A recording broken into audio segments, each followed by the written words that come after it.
नेहा भारद्वाज है। मैं एक एचआर प्रोफेशनल हूँ और मेरे को एचआर के फील्ड में काम करने के लिए एडिक्वेट नॉलेज और एक्सपीरियंस है। और मेरा एक बिल्कुल नया चैनल है जिसका नाम है सैन गनीशा प्रैक्टिकल एंड एचआर लॉ। और मेरा ऑब्जेक्टिव इस चैनल को बनाने के पीछे ये है कि मैं अपने फ्रेंड्स को अपना जो भी थोड़ा सा मुझे नॉलेज और एक्सपीरियंस है वो मैं उसको शेयर करूँ। तो आज आइए हम बात करते हैं कि एचआर के फंक्शंस क्या होते हैं।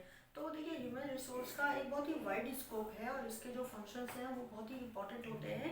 बिकॉज ये बहुत मुश्किल होता है कि अगर मेरे ऑर्गेनाइजेशन में 100 या 1000 आदमी काम करते हैं तो वो 100 दिमाग के साथ काम करते हैं। तो उनको मैनेज करना एक यूनिवर्सल तरीके से एक ही तरीके से उनसे काम लेना और कंपनी के ऑब्जेक्टिव या किसी ऑर्गेनाइजेशन के ऑब्जेक्टिव को पाना, वो सभी अवेलेबल अदर रिसोर्सेज को एक्सप्लॉइट करते हैं, चाहे वो मटेरियल हो, चाहे वो मशीन हो और मनी है, मार्केट है, आईटी है। तो उसको एक्सप्लॉइट करके जो है ह्यूमन रिसोर्स तब एक ऑर्गेनाइजेशन के ऑब्जेक्टिव को अटेन करता है। तो एचआर का जो इंपॉर्टेंट काम है मैं उसको बहुत शॉर्ट वीडियो में आपको बताऊंगी। सबसे पहला काम होता है मैन पावर प्लानिंग।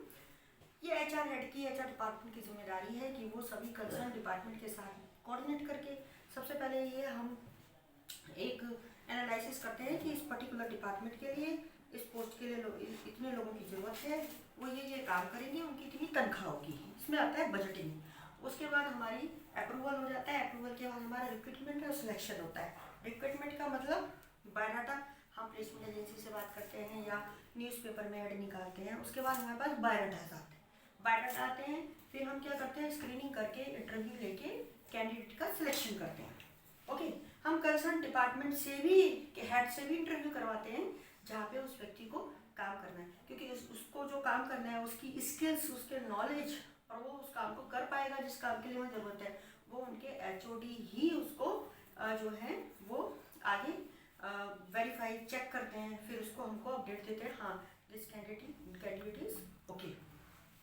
ठीक है, फिर रिक्रूटमेंट एंड सिलेक्शन। सिलेक्शन में क्या होता है, उसकी ज्वाइनिंग फॉर्मेलिटीज पूरी होती है, डॉक्यूमेंटेशन होता है। ठीक है, और फिर उसको जो है एक पर्टिकुलर एम्प्लॉय कोड दिया जाता है और उसका पेरोल पे नाम हम लोग ऐड कर देते हैं। फिर क्या होता है, इंडक्शन। इंडक्शन के बाद हम सभी डिपार्टमेंट से उस व्यक्ति का एक्सपीरियंस, न्यू ज्वाइनिंग का जो है वो इंट्रोडक्शन करवाते हैं और फिर हम उसको उसकी सीट पर, हम डेजिग्नेटेड सीट पर उसको काम सौंप देते हैं और उसके डिपार्टमेंट में उसको उस पे हम बिठा देते हैं, भाई आप इस काम करिए, यहाँ पर आपको काम करना है। ठीक है, फिर क्या होता है, फिर हमारा जो सबसे इम्पोर्टेंट काम होता है वो होता है की रिजल्ट एरियाज को डिज़ाइन करना। ये एचआर की बहुत इंपॉर्टेंट रिस्पॉन्सिबिलिटी है कि मेरे ऑर्गेनाइजेशन में अगर 50 पद पे 500 आदमी काम कर रहा है तो मैं उन 50 पद के की रिजल्ट एरियाज को डिज़ाइन करूँ, है ना। हम मैन पावर से काम कब लेंगे, जब हमने एक एक डेजिग्नेशन, एक एक पद के लिए उनके लिए वर्क असाइन किया हुआ कि भाई इस डेजिग्नेशन के लिए इस व्यक्ति की ये क्वालिफिकेशन, ये अनुभव होना चाहिए, इस सैलरी रेंज में उसको काम करना चाहिए और उसके लिए ये काम होंगे और वो इस कामों के लिए अपने इस हेड को, मैनेजर को या सुपरवाइजर को रिपोर्ट करेंगे। ठीक है, और जो की रिजल्ट एरिया होते हैं, जब एम्प्लॉय ज्वाइन करता है या बाद में, हम उसको की रिजल्ट एरिया जो है राइटिंग में उसको एक कॉपी देते हैं और एक कॉपी उससे हम लेते हैं साइन करवा के। वो एक्सेप्ट करता है कि मैं ये काम कर सकता हूँ और करूँगा और इनको मैं रिपोर्ट करूँगा।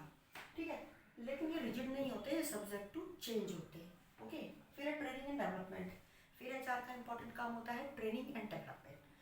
पहले तो हम ट्रेनिंग की नीड की आइडेंटिफिकेशन करते हैं एचओडी के साथ मिलकर कि भाई हमें इस काम के लिए ट्रेनिंग की जरूरत है। मान लीजिए कोई मशीन है, उस मशीन को ऑपरेटर ऑपरेट कर रहा है, उसमें कोई एडवांस टेक्नोलॉजी आती है तो हमें ऑब्वियसली उस ऑपरेटर को ट्रेनिंग प्रोवाइड करनी है। ठीक है, और कुछ हमें बिहेवियरल ट्रेनिंग देनी होती है, कुछ मोटिवेशनल ट्रेनिंग भी देनी होती है, कुछ हेल्थ एंड सेफ्टी की ट्रेनिंग भी देनी होती है, उनमें से कुछ इंडोर होती है, कुछ आउटडोर। तो फिर ट्रेनिंग की आवश्यकता को पहले हम लोग आइडेंटिफाई करते हैं, उसके बाद एक प्लानर बनता है, प्लानर के बाद उस शेड्यूल के हिसाब से हम ट्रेनिंग एम्प्लॉयज़ को प्रोवाइड करते हैं। फिर ट्रेनिंग का हम रिव्यू करते हैं, है ना, कि इसका आउटकम क्या है। फिर हम ट्रेनिंग का क्या करते हैं, रिव्यू करते हैं। वो पूरी जिम्मेदारी एचआर की होती है।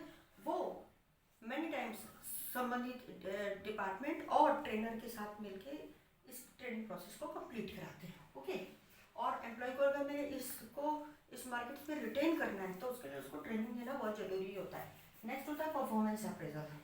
देखिए, किसी भी कंपनी की एचआर पॉलिसी के अनुसार जो है हम परफॉर्मेंस अप्रेजल एचआर डिपार्टमेंट करता है। उसमें साधारणतः 1 साल में एक बार अप्रेजल तो होता ही है, और जिसमें एक फॉर्मेट होता है, उसके हिसाब से हम परफॉर्मेंस अप्रेजल करते हैं और एम्प्लॉय को जो है उसकी KRA मैच करते हैं, भाई ये काम ठीक कर रहा है।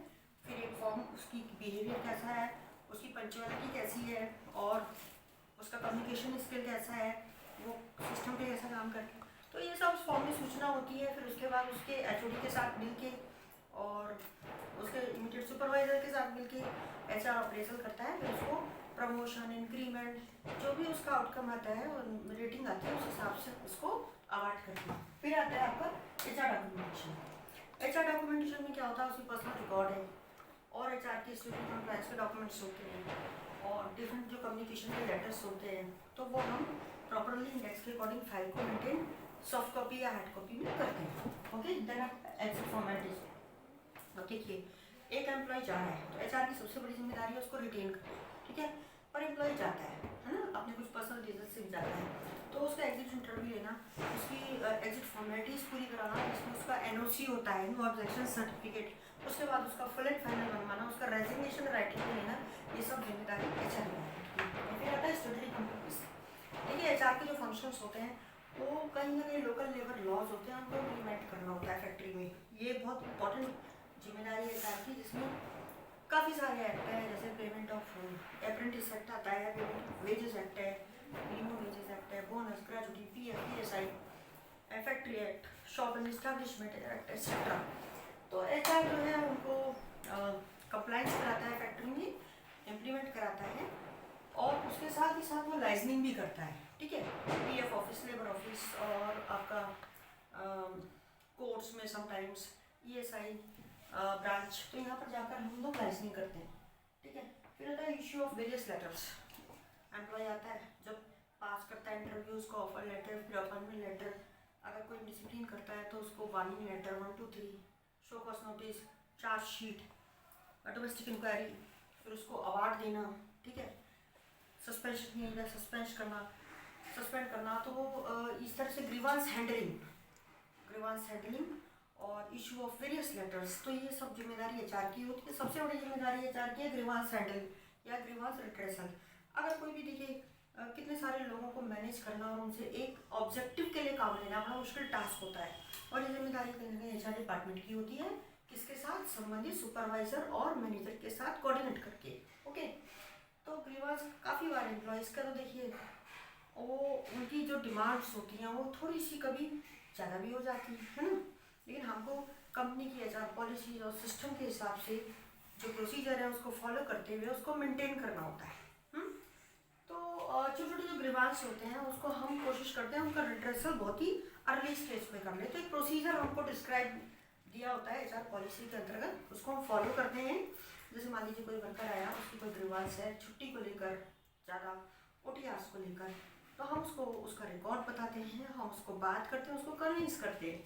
तो ये छोटे छोटे ग्रीवांस को हम रूट लेवल पे रिड्रेसल यानी कि रिमूव करने की या ख़त्म करने की कोशिश करते हैं। सबसे इम्पॉर्टेंट एचआर डिपार्टमेंट का काम है जो कंपनीज की एचआर अवेलेबल पॉलिसीज़ है तो उनको इम्प्लीमेंट कराना। हर कंपनी की अलग अलग एचआर पॉलिसीज़ होती हैं, है ना। जैसे में होता है उसका attendance, leave policy, TADA policy, और ग्रीवांस रिड्रेसल सिस्टम, और कुछ इंसेंटिव स्कीम्स भी कंपनी टाइम टू टाइम देती है अपने एम्प्लॉयज़ को, और परफॉर्मेंस अप्रेजल पॉलिसी। तो देखिए, पॉलिसीज़ कभी रिजिड नहीं होती, policies are always subject to review and standardisation. तो ये काम भी एचआर का होता है। तो इस तरह से मैंने बहुत शॉर्ट में आपको बताया कि देखिए, एचआर इज़ व्हाट, हर आदमी पे माइंड है, स्किल है, सोच है, वो काम करने आ रहा है, इट्स सेल्फ वो क्या है, एक कहना चाहिए एक नॉलेजेबल पर्सन है, तो उससे काम लेना उसके स्किल के हिसाब से, उसके लिए जो सराउंडिंग को मेंटेन करना जहाँ उसको भी अच्छा लगे, वो भी एक होमली फील के साथ काम करे। तो ये एचआर की सारी मेन ऑब्जेक्टिव ये है।